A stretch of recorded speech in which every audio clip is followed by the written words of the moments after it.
Breaking news చూస్తున్నాం. పొద్దున్నే mad man theory మళ్ళీ మీకు చెప్పాల్సి వస్తోంది. ఆ మ్యాడ్ మ్యాన్ మళ్ళీ మరోసారి ప్రపంచ దేశాల్లో యుద్ధానికి సిద్ధమవుతున్నాడు. ఇంతకీ ఆ మ్యాడ్ మ్యాన్ ఎవరో తెలుసు కదా, Donald Trump. He is mister Donald Trump presenting you the mad man of world. ఇది నేను చెప్తున్న మాట కాదు, ఇంటర్నేషనల్ లెవెల్లో జరుగుతున్న చర్చ. మ్యాడ్ మ్యాన్ థియరీకి సంబంధించిన ఒక బిగ్గెస్ట్ బ్రేకింగ్ న్యూస్తో ఆర్టీవీ మళ్ళీ మీ ముందుకు వచ్చింది.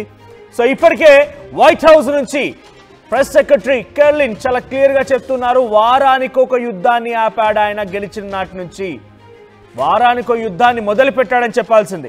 ఇరాన్ ఇజ్రాయెల్ యుద్ధాన్ని మొదలు పెట్టాడని చెప్పాల్సింది. ఇండియా పాకిస్తాన్ యుద్ధం నేపథ్యంలో అనవసరంగా ఇన్వాల్వ్ అయిపోయి దానికి ఒక అర్థం పరమార్థం లేకుండా చేసి భారతీయుల ఆత్మగౌరవాన్ని దెబ్బతీశాడని చెప్పాల్సింది. రష్యా ఉక్రెయిన్ యుద్ధాన్ని ఇంకా పెంచి పోషించే విధంగా ఉక్రెయిన్కి కొంత వెన్నుదన్నుగా నిలుస్తున్నాడని చెప్పాల్సింది. చైనా పైన టారిఫ్ వార్తో ఆయన కొంత ఆందోళన కలిగించే విధంగా ట్రంప్ ప్రయత్నించాడని చెప్పాల్సింది. కానీ ఇవేం చెప్పకుండా ప్రెస్ సెక్రటరీ ఏమన్నారంటే, మా డొనాల్డ్ ట్రంప్ ప్రెసిడెంట్ అయిన తర్వాత వారానికి ఒక యుద్ధం చొప్పున వివిధ దేశాల మధ్య జరుగుతున్న యుద్ధాలని ఆపాడనేటువంటి మాటని తను చెప్పుకొచ్చారు. ఇప్పుడు అలాంటి మాటలు చెప్పి కొన్ని గంటలు మరవక ముందే, కొన్ని గంటలైనా గడవక ముందే ఇప్పుడు డొనాల్డ్ ట్రంప్ మళ్ళీ రష్యా పైన యుద్ధాన్ని దిగుతున్నాడట. రష్యా పైన యుద్ధానికి ఏ రకంగా దిగుతున్నాడు ఆయన అంటే, రష్యా పైన టారిఫ్ పెంచుతాను, ఉక్రెయిన్తో యుద్ధాన్ని ఆపేయకపోతే నేను పెద్ద ఎత్తున నా సత్తా ఏంటో చూపిస్తాను, నా తడాకా చూపిస్తాను, నేనేంటో నా సత్తా ఏంటో, ఇలాంటి వ్యాఖ్యలు మాట్లాడితే ఊరుకుంటారా? నువ్వు ఎవడైతే నాకేంటి, నువ్వు ఏ దేశానికి సంబంధించిన అధ్యక్షుడైతే నాకేంటి, నువ్వు ఎక్కడుంటే నాకేంటి, ఎక్కడ పోతే నాకేంటి, నా దేశానికి సంబంధించి మాట్లాడినప్పుడు ఎవరు కూడా ఊరుకోరు. అది భారతదేశమైనా రష్యా అయినా ఎవరైనా కూడా. సో రష్యా పైన ఈ రకంగానే ఆయన ఇష్టం వచ్చినట్టుగా మాట్లాడుకొచ్చాడు. యుక్రెయిన్తో యుద్ధానికి సంబంధించి ముగింపు పలకమని చెప్పడంలో అడగడంలో తప్పేం లేదు. కానీ ఆ అడిగే విధానం ఉంది చూడండి. మీరు కనుక ఉక్రెయిన్తో యుద్ధం ఆపకపోతే మీ పైన ట్యాక్స్ విధిస్తా, ఏంటి నువ్వు చెప్తే మేము ఊరుకోవాలా? ఉక్రెయిన్పై యుద్ధానికి మేము కేవలం ట్యాక్స్ కోసం ఊరుకోవాలా? ఉక్రెయిన్ మాపై దాడి చేస్తే దాన్ని ఖండించకుండా కేవలం రష్యాని తప్పుబట్టి మళ్ళీ రష్యా పైన ట్యాక్స్ పెంచుతామని రష్యా సైలెంట్గా చేతులు ముడుచుకొని కూర్చోవాలా? ఇదా డొనాల్డ్ ట్రంప్ మాట్లాడే మాట. సో డొనాల్డ్ ట్రంప్ యొక్క వ్యాఖ్యల్ని ప్రస్తుతం రష్యా కొట్టిపారేసింది. నిజంగా పుతిన్ అయితే నాకు కొంచెం తిక్కుంది, దానికో లెక్కుంది, నా తిక్కేంటో చూపిస్తా, అందరి లెక్కలు తీరుస్తా అనే రకంగానే చాలా క్లియర్గా ఆయన చెప్తూ ఉన్నారు. ఇప్పుడు ఏకంగా డొనాల్డ్ ట్రంప్ యొక్క వ్యాఖ్యలు మరింతగా రెచ్చగొట్టే విధంగా ఉండడంతో ప్రస్తుతానికి అక్కడ వ్లాదిమిర్ పుతినే కాకుండా మాజీ అధ్యక్షుడు డ్మిట్రీ మెడ్వేవ్ కూడా రంగంలోకి దిగారు. ఆయన ఏం చెప్తున్నారంటే, మా దగ్గర సోవియట్ యూనియన్ నాటి అనుస్థావరాలు ఉన్నాయి, మీరు ఏది పడితే అది మాట్లాడి మా పైన రెచ్చగొట్టే విధంగా వ్యాఖ్యలు చేసి మమ్మల్ని ఇబ్బందులకు గురి చేయాలనుకుంటే తస్మాత్ జాగ్రత్త, డొనాల్డ్ ట్రంప్ విల్ డెఫినెట్లీ రిట్రియేట్ అని చెప్తున్నాడు ఆయన. సో ఎలాగైనా కూడా తిప్పి కొడతామనేటువంటి మాటని రష్యా మాజీ అధ్యక్షుడు డ్మిట్రీ మెడ్వేవ్ అనేటువంటి ఆ వ్యక్తి మాట్లాడిన వ్యాఖ్యలకు కానీ ఇప్పుడు డొనాల్డ్ ట్రంప్ ఏమంటున్నారంటే, ఆల్రెడీ రష్యాకి సమీపంగా సముద్రంలో 2 అమెరికన్ న్యూక్లియర్ సబ్మెరైన్లు ఉన్నాయి, మీరు ఇంకా మా వ్యాఖ్యల్ని పట్టించుకోకుండా రెచ్చగొట్టే విధంగా వ్యాఖ్యలు చేస్తే మేము డెఫినెట్గా దాడి చేస్తామనేటువంటి మాటని డొనాల్డ్ ట్రంప్ మాట్లాడుతున్నాడు. ఏంటి ఆయన వారానికో యుద్ధం ఆపింది ఇదేనా? వారానికో యుద్ధం ఆపిందని చెప్పేటువంటి ఆ పిచ్చి మాటలు ఇవేనా? తలతిక్కో వ్యక్తిలాగా మాట్లాడుతున్న మాటలు ఇవేనా? మ్యాడ్ మ్యాన్ థియరీ ఇదేనా? డొనాల్డ్ ట్రంప్ మాట్లాడుతున్న మాటలు ప్రపంచ అశాంతికి, ఆయన ఏదో అగ్రరాజ్యానికి అమెరికానికి అధ్యక్షుడిగా ఉన్నాడని చెప్పే గౌరవమే తప్ప, ఆ కుర్చీకి గౌరవమే తప్ప, ఆయన ఒక తలతిక్క వ్యక్తి కంటే ఎక్కువగా ఇంకా ప్రయత్నం చేస్తూనే ఉన్నాడు. ఏది పడితే అది నోటికి వచ్చినంత. నిన్న పాకిస్తాన్ దేశంలో అక్కడ ఆయన ఆయిల్ రిజర్వ్స్ని ఏర్పాటు చేస్తూ టారిఫ్లను తగ్గించి ఏం మాట్లాడుతున్నాడు తెలుసా? ఏదో ఒక రోజు ఇండియా కూడా పాకిస్తాన్ దగ్గర నుంచి ఆయిల్ కొనుగోలు చేస్తుందట. నేను మాత్రం చెప్తున్నాను, ఒక భారతీయుడిగా నిజంగా నా భారతదేశంలో అంతటి ఆయిల్ రిజర్వ్సే లేకుండా ఉన్నట్టయితే, ఆ సిచ్యువేషనే కనుక వస్తే నేను వాహనాలు నడపడం మానేస్తాను, ఇంకా ఆయిల్ చేత నడిపేటువంటి కొన్ని విధానాలు అయితే మానేస్తాం. కానీ ఆ పాకిస్తాన్ దగ్గర నుంచి అంత దౌర్భాగ్యమైన పరిస్థితి భారతదేశానికి వచ్చినా మేము ఒక్క చుక్క కూడా అక్కడి నుంచి కొనుగోలు చేయం. కానీ నీ పిచ్చి మాటలు ఉన్నాయి చూడు, నీ పిచ్చి మాటలు, డొనాల్డ్ ట్రంప్ మాట్లాడే తలతిక్క మాటలు, ఇవన్నీ కూడా భారతదేశ ప్రజల యొక్క ఆత్మగౌరవాన్ని దెబ్బతీస్తున్నాయి. ఇప్పుడైనా రష్యాను కూడా అదే రకంగా మాట్లాడుతున్నాయి. ఆయన తిప్పలేంటనంటే, ఇప్పుడు ఎగ్జాక్ట్గా చాలా క్లియర్గా మీకు ఒక మాటలో చెప్పాలంటే, రష్యా ఉక్రెయిన్ యుద్ధాన్ని ఆపాలి. ఎందుకు ఆపాలి? రష్యాకి ఉక్రెయిన్ యుద్ధాన్ని ఆయన ఎందుకు ఆపాలనుకుంటున్నాడు? ఆయన ఉద్దేశం ఏంటి? గతంలో మరి ఎందుకు మీరు వెంటనే యుద్ధాలకు సంబంధించి ఒక ముగింపు పలకమని ఎందుకు చెప్పలేదు? ఆయన చిటికలో నేను ఆపేస్తాను ఎందుకు చెప్పాడంటే ఇక్కడ కరెక్ట్గా యుక్రెయిన్లో అక్కడ అత్యధికమైనటువంటి ఖనిజాలు ఉన్నాయి. సో ఆ మినరల్స్ సంబంధించి ఉక్రెయిన్ దగ్గర ఆయన ఒక అగ్రిమెంట్కి వచ్చాడు. ఏంటి? అక్కడ ఉక్రెయిన్లో ఉన్నటువంటి ఆ ఖనిజాలు వెలికి తీసేటువంటి ప్రక్రియ అమెరికా చేపడుతోంది. ఇద్దరు అమ్మకాలు చేపడతారు, ఉక్రెయిన్ అమెరికా కలిసి అమ్మకాలు చేపడతారు. దాని నుంచి ప్రొడక్ట్ని బయటికి రిలీజ్ చేస్తారు. ఆ ప్రొడక్ట్ ద్వారా వచ్చిన డబ్బుల్ని చెరిసగంగా పంచుకుంటారు, 50-50. కేవలం ఎక్స్కవేషన్ బాధ్యతలు మాత్రమే డొనాల్డ్ ట్రంప్వి. సో ఆ రకంగా ఉక్రెయిన్లో పెట్టుబడులు పెట్టాడు. వ్లాదిమిర్ జెలెన్స్కీని ఒక రకంగా ఒప్పించి మెప్పించి భయభ్రాంతులకు గురి చేసి ఆ అగ్రిమెంట్ని సంతకం పెట్టించుకొని ఆ అగ్రిమెంట్ మీద ముందుకు వెళ్తూ డొనాల్డ్ ట్రంప్ అక్కడ ఎక్స్కవేషన్ ప్రారంభించుకొని కొన్ని పెట్టుబడులు పెట్టి డబ్బులు సంపాదిస్తున్నాడు. అది అమెరికా దేశానికే కావచ్చు, ఆయన కూడా ఇండివిజువల్గా లాభం అయితే కావచ్చు, because he is also a politician కాబట్టి. సో ఈ విషయం ప్రకారంగా రష్యా ఇప్పుడు ఉక్రెయిన్పై దాడి చేస్తోంది, ఉక్రెయిన్ రష్యాపై దాడి చేస్తోంది. ఈ రకంగా మొదటిగా జెలెన్స్కీని తప్పుబట్టి వీడు జోకరు, నువ్వు చేయడం వల్ల ప్రజలు ఇబ్బందులు పడుతున్నారు, నువ్వు చేయడం వల్ల ప్రజలు చచ్చిపోతున్నారని చెప్పినటువంటి డొనాల్డ్ ట్రంప్ ఇప్పుడు ఏం చెప్తున్నాడంటే జెలెన్స్కీని వెనకేసుకొస్తూ వ్లాదిమిర్ పుతిన్ని తప్పుపడుతున్నాడు ఆయన. బికాజ్ ఆయనకి ఇప్పుడు అక్కడ పెట్టుబడులు ఉన్నాయి, ఆయన పెట్టుబడులు కావాలి, ఆయనకు ఆస్తులు కావాలి. He is a biggest commercial businessman. So కాబట్టి ఆయన తన పెట్టుబడులని తనకున్నటువంటి బిజినెస్ని కాపాడుకోవడం కోసం రష్యాకి సపోర్ట్ చేస్తున్నాడు. సో రష్యాకి సపోర్ట్ చేసి యుక్రెయిన్కి సపోర్ట్ చేస్తున్నాడు, రష్యాని విభేదిస్తున్నాడు. మరి రష్యా ఏ మాత్రం వెనక్కి తగ్గడం లేదు. నువ్వెన్ని చెప్పినా, ఎటువంటి పిచ్చి మాటలు మాట్లాడినా, తలతిక్క మాటలు మాట్లాడినా, నీకు ఒక రకంగా మానసిక రుగ్మతతో మాట్లాడినా నేను మాత్రం వినను అని చెప్పి చాలా క్లియర్గా రష్యా అధ్యక్షుడు పుతిన్ అంటున్నారు. ఇప్పుడు ఏం చేయాలి మరి? ఆర్థికంగా రష్యాని దెబ్బకొట్టాలి. సో ఆర్థికంగా రష్యాని దెబ్బకొట్టాలంటే రష్యా నుంచి ఆయిల్ రిజర్వ్స్ కొనేటువంటి ఇండియాని, చైనాని, ఇతరత్ర దేశాలను బెదిరించాలి. సో ఈ దేశాలను బెదిరించి ఆయన కొంత అక్కడ ఆర్థిక వనరుల్ని రాకుండా రష్యా నిలువరించినట్టయితే రష్యా కొంత అమెరికా మాట వింటుందేమో ఒక ఆలోచనతో అక్కడ ఆయన ప్రయత్నం చేస్తున్నాడు. సో ఇండియా పైన కొన్ని హెచ్చరికలు జారీ చేశాడు. ఏమని? అక్కడ కామర్స్ సెక్రటరీ హార్వర్డ్ లుట్నిక్ కానివ్వండి, ఇతరత్ర వ్యక్తులు, ప్రెస్ సెక్రటరీలు కానివ్వండి, అందరూ మాట్లాడుకొచ్చారు. ఏమని? India actions are going to be a big threat to America. India చేపట్టేటువంటి కొన్ని చర్యలు అమెరికాకి కొంత ఇబ్బంది తలెత్తుతున్నాయనేటువంటి మాటలు మాట్లాడుకొచ్చారు. ఇండియా ప్రజల్ని గొప్పవాళ్ళుగా, మోదీని చాలా మంచి మిత్రుడిగా డొనాల్డ్ ట్రంప్ చెప్తున్నాడు. కాబట్టి మీరు కాంప్రమైజ్ అయిపోయి 1-to-1 కూర్చుందాం, మన ఇద్దరం డిసైడ్ చేసుకుందాం. కానీ మీరు రష్యా నుంచి మాత్రం ఆయిల్ని కొనకండి, రష్యా నుంచి ఎక్విప్మెంట్ కొనకండి, రష్యా నుంచి యుద్ధ సామాగ్రిని కొనుగోలు చేయకండి అని చెప్పి అమెరికా పలుమార్లు హెచ్చరించింది. అయినా మనం వినలేదు. దీంతో కొంచెం టైట్ చేసే ప్రయత్నం చేసింది, మనపై టారిఫ్ రేట్లను పెంచేసింది.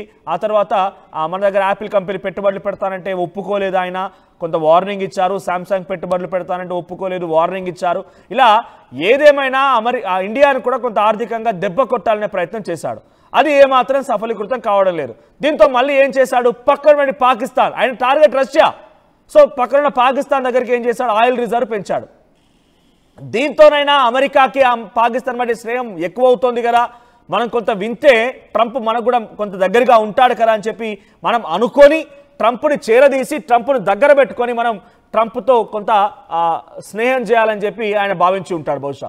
సో ఆ రకంగా ఏదో ఒక రకంగా చూడండి, రష్యా ఉక్రెయిన్ యుద్ధం ఎక్కడ, ఉక్రెయిన్తో అగ్రిమెంట్ ఎక్కడ, రష్యాతో విభేదాలు ఎలా స్టార్ట్ అయ్యాయి, ఇండియా వరకు ఎలా వచ్చాయి, ఇప్పుడు ఇండియాతో కోపంతో పాకిస్తాన్లా చెరదీస్తున్నాడు. ఈయన యొక్క దుర్మార్గపు చర్యలు, దుష్ట చర్యలు, దిక్కుమాల పనులు, పనికిమాల పనులు, ఒక రకంగా చెప్పాలంటే తలతిక్క పనులు ఏడు దాకా వస్తున్నాయి చూస్తున్నారా?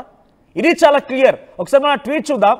Based on the highly provocative statements of the former president of Russia, Dmitry Medvedev, who is now the deputy chairman of Security Council of the Russian Federation, I have ordered 2 nuclear submarines to be positioned in the appropriate regions.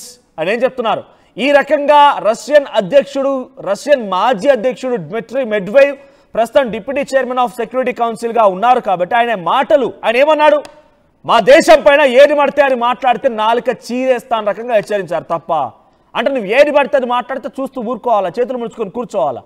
Donald Trump తన వ్యక్తిగత స్వార్థాల కోసం America సెక్యూరిటీని కూడా వాడుతున్నట్టుగా అర్థమవుతోంది. ఇక్కడ America ప్రజలకి, America దేశస్తులకి, ఇతర దేశాలకు ఎటువంటి విభేదాలు లేవు. అమెరికా దేశస్తులకి, వేరే దేశాలకి ఎటువంటి విభేదాలు, కేవలం డొనాల్డ్ ట్రంపే తన యొక్క వ్యక్తిగత ఎజెండాని, వ్యక్తిగత స్వార్థపూరిత ధోరణిని అమలు చేసి నేనే ప్రపంచ దేశాల అగ్రజుడిని, అంతా నా మాట వినాల రకంగా ఒక పిచ్చిలా ఒక పిచ్చివాడ్లా ప్రవర్తిస్తూ ఉన్నాడు. ఇంతకంటే నేను చాలా మాట్లాడాలని ఉంది డొనాల్డ్ ట్రంప్ ఉద్దేశించి, కానీ నేను ఆయన ఒక దేశానికి అధ్యక్షుడు కాబట్టి కొంత కంట్రోల్ చేసుకొని మాట్లాడుతున్నాను. ఒక తలతిక్వ వ్యక్తిలాగా, ఒక బాలకాలే, ఒక సర్టెన్ వయసు వచ్చిన తర్వాత, పెద్ద మనుషులు అయిన తర్వాత, వృద్ధాప్యం వెళ్ళిన తర్వాత చిన్నపిల్లలా ప్రవర్తిస్తుంటారు చూసారా, ఆ రకంగానే ఇప్పుడు డొనాల్డ్ ట్రంప్ ప్రవర్తిస్తున్నాడు. 78 ఏళ్ల వయసు వచ్చింది, ఇక ఏం పోయింది, తల పనిచేయడం లేదు, బుర్ర పనిచేయడం లేట్టుగా భావిస్తున్నాడు ఆయన.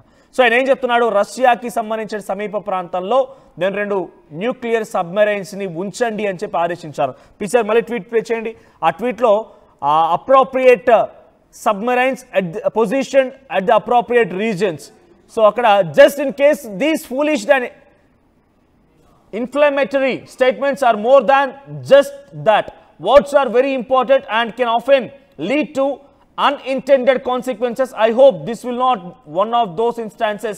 Thank you for the attention to this matter. ఆయన చెప్పినటువంటి ట్వీట్ ఇది. ఆయన ఏం చెప్తున్నారంటే, ఇలాంటి కొన్ని మాటల వల్లే, అనవసరంగా రెచ్చగొట్టేటువంటి ఈ వ్యాఖ్యల వల్లే కొన్ని సందర్భాల్లో కొన్ని సంఘటనలకు దారితీస్తాయి. Unintended consequences. So unintended consequence అంటే కొన్ని సంఘటనలకు దారితీస్తాయి. ఐ హోప్ ఈ వ్యాఖ్యలు అటువంటి పరిస్థితులకు దారితీయవని నేను అనుకుంటున్నాను. అంటే డ్మిట్రీ మెడ్వేవ్ ప్రస్తుతం డిప్యూటీ చైర్మన్ ఆఫ్ సెక్యూరిటీ కౌన్సిల్గా పనిచేస్తున్న ఆయన ఈ వ్యాఖ్యలు అక్కడి పరిస్థితి దారితీయవని నేను భావిస్తున్నాను, కొన్ని సందర్భాల్లో దారితీస్తాయి అంటే ఆయన హెచ్చరిస్తున్నాడు, రష్యాని హెచ్చరిస్తున్నాడు. మీ దగ్గర ఆల్రెడీ నేను 2 సబ్మెరైన్స్ ఉంచాను, న్యూక్లియర్ సబ్మెరైన్స్ ఉంచాను, వాటి కారణంగా నేనేంటో చూపిస్తాను రకంగా ఆయన మాట్లాడుతూ ఒక ట్వీట్ చేశారు.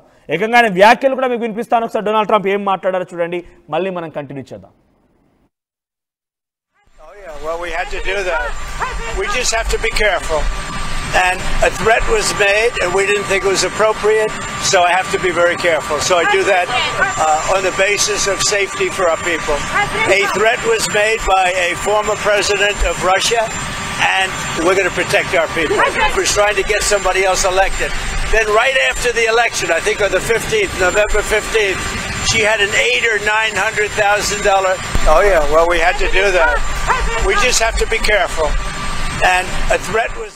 చూస్తున్నారు కదా, రష్యా మాజీ అధ్యక్షుడు డ్మిట్రీ మెడ్వేవ్ ఆయన మాట్లాడిన మాటలు కొన్ని సందర్భాల్లో కొన్ని ఉద్రిక్త పరిస్థితులకు దారితీస్తూ ఉంటాయి. బహుశా ఈ వ్యాఖ్యలు అక్కడి వరకు దారి తీయవని నేను అనుకుంటున్నానని చెప్పి డొనాల్డ్ ట్రంప్ మాట్లాడుతున్నారు. మీకు అర్థమవుతుందా ఏమన్నా తలన్న వ్యక్తిలా మాట్లాడుతున్నాడు డొనాల్డ్ ట్రంప్? నువ్వేమో ప్రపంచ శాంతి కోసం కోరుకుంటున్నాను, నేను యుద్ధాలు ఆపుతున్నానని చెప్పుకుంటున్నావు, కానీ వాస్తవానికి యుద్ధాలన్నీ మొదలవుతుందే నీ వల్ల, యుద్ధాలకి బీజం వేస్తుందే నువ్వు. రష్యా ఉక్రెయిన్ యుద్ధం చేస్తుంటే అనవసరంగా నువ్వు ఇన్వాల్వ్ అయిపోయి నువ్వు ఉక్రెయిన్ కాపాడే ప్రయత్నాలు రష్యాకి వార్నింగ్ ఇస్తావా? నిజంగా అదే పరిస్థితి దారితీస్తే, అమెరికా రష్యాకి మధ్య నిజంగా యుద్ధమే జరిగితే గుర్తుపెట్టుకోండి, కిమ్ ఎంట్రీ ఇస్తాడు.